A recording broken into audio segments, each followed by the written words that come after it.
ഹിന്ദിയിലുള്ള പ്രശസ്തമായ രാമായണ കൃതി ഏതാണ്? രാമചരിതമാനസ്. രാമചരിതമാനസ് രചിച്ചതാര്? തുളസീദാസ്.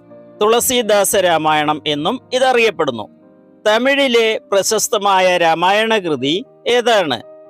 കമ്പരാമായണം. കമ്പരാമായണം രചിച്ചതാര്?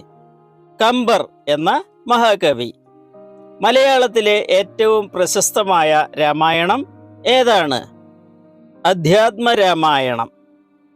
അധ്യാത്മരാമായണം രചിച്ചതാര്? തുഞ്ചത്ത് രാമാനുജൻ എഴുത്തച്ഛൻ. ഏറ്റവും ആദ്യമുണ്ടായ രാമായണ ഗ്രന്ഥം രചിച്ചത് ആരാണ്? വാൽമീകി. വാൽമീകിയുടെ രാമായണം ഏതു ഭാഷയിൽ രചിച്ചതാണ്? സംസ്കൃത ഭാഷ. ആര് എഴുതിയ രാമായണ കൃതിയെ ആണ് ആദികാവ്യം എന്ന് വിളിക്കുന്നത്? വാൽമീകി രചിച്ച രാമായണത്തെ.